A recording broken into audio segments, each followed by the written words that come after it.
Let's go live to the Salt Lake International Airport. Doug Wright is there standing by, getting ready to get on a plane to the GOP convention. Doug, I was actually walking by the studio. I saw your show. Nobody was here. I thought, hey, I'll just go in and try it out. Hey, I'm glad somebody did. Yeah. You know, I'd hate to just have 3 hours of dead air. Yeah, we are at the airport right now getting ready to hop a flight. We have just a little delay. We're going back to Minneapolis, St. Paul, and then we'll be heading on to Cleveland, where tonight we're going to make America safe again. That's the theme. Each night has a different theme.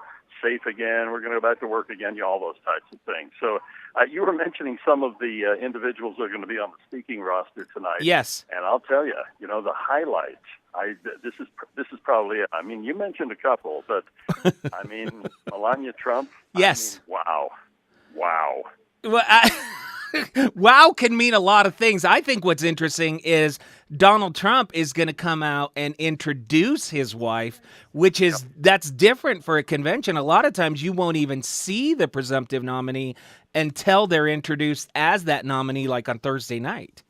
Well, no kidding. It's kind of like the big act, when they're up on stage. You have all the warm-up acts, you have everything else, and it's all building to a crescendo. It's all building to the appearance of the nominee, him or herself, which will be the case here in a week or so in Philadelphia. But, it is interesting. I'm very anxious. We've had a lot of friends back in Cleveland who have been giving us little previews.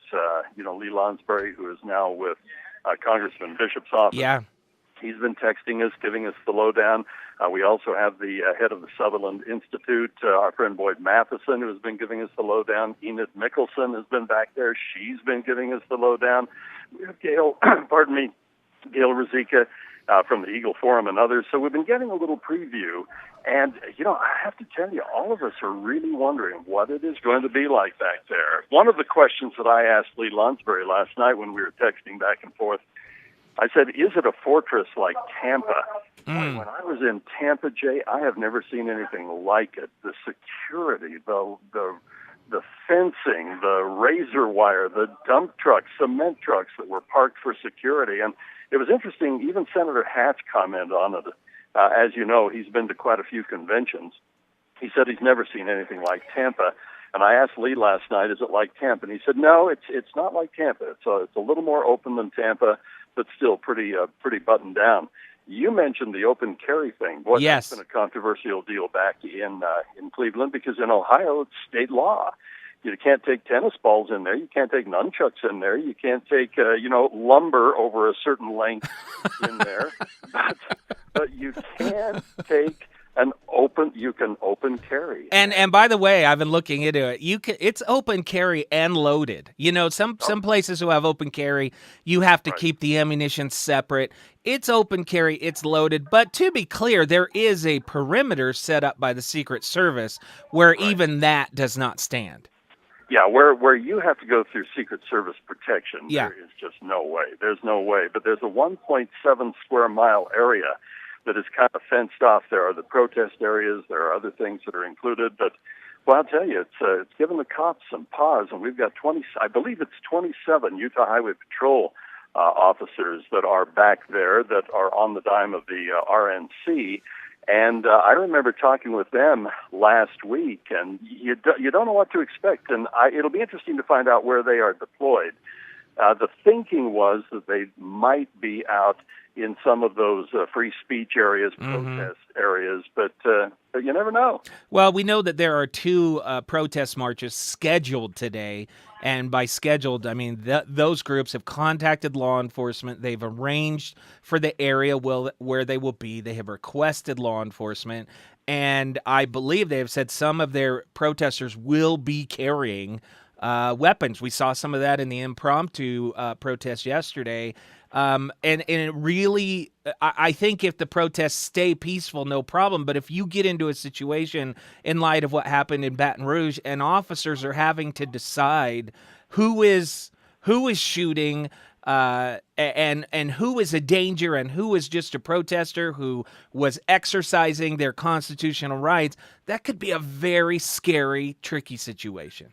Boy, police officers bring that up all the time. When you go into an active, tense situation where you don't know who the good guys are, you don't know who the bad guys are, you don't know how many bad guys there are.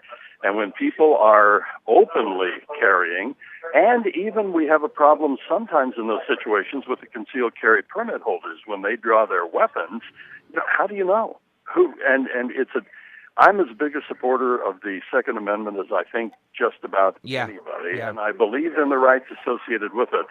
But boy, there are some times when you really do wonder, does this simply add to the confusion and put everybody, including the concealed carry permit holder, or certainly the open carry holder, and everybody around them, and law enforcement, in danger? It's a tough situation. Talk to any cop about that, and you'll see that little twitch in their eye, even if they are big supporters of the Second Amendment. Yeah, I agree. One of the other, I think, storylines that will play out this week, and I know you'll watch it again. This is Doug Wright being interviewed on his own show as he's on his way going to the convention.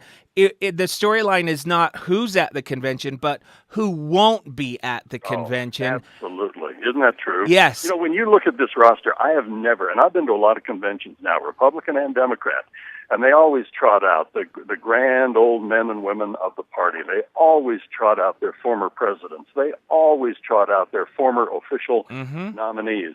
In this case, not one former president, not one former nominee. Now, Bob Dole will be there, but he's not speaking. I mean, holy cow. And you have those same individuals who are not only not showing up, but they are quite vocal about why they are not showing up in many cases. And then you have very prominent U.S. senators and representatives and other notables within the party who they don't even know what to say, like Jeff Flake of Arizona, a very prominent senator who just said, I won't be there. I'll be mowing my lawn. Yeah, here's something I want you to watch for, because I know you're going to interview so many people over the next few days. Every person that I have seen today interviewed about this convention and why they are supporting Donald Trump. People that didn't jump on board early, but now they're supporting him. The first thing they say, Doug, is not Trump is the best for this, he's the best for that. They say the following: well, the people chose him as the nominee, and so we need to rally behind him. It's like not even. You know what else I hear? Yeah. I hear Hillary's worse. Yes, that's the second thing. Yeah, so it's first of all, the people have chosen him, and then Hillary's worse, and then they will try and stumble into something that they can get behind. It's really the lack of enthusiasm is stunning when you hear that commentary. It is absolutely incredible. And even poor, Mike Pence last night being interviewed with Donald Trump by Leslie Stahl, that was one of the weirdest things. You ought to read the transcript. It was weird enough to watch it, but you read the transcript and you go, good grief. It's breathtaking. I mean, it truly is. And the awkwardness of the interview in general, but for poor Mike Pence doing the it really is. We'll play a lot of that audio today on your show, by the way. The last question, because I know you're getting ready to board the plane. A lot of people want to know, what's the Pokemon turnout there at the airport? Is it a good spot to catch Pokemon? You have to remember who you're talking to, and I'm just about half a step short of going, what's Pokemon? Yeah. But at least I do know that. Well, you'll have to ask Kelsey Witt, your producer. I'm assuming she's hunting Pokemon. People want to know these things. And listen, I'm very serious about this assignment. You need to find out what kind of Pokemon are hanging out at the GOP convention in Cleveland. We need to know these things.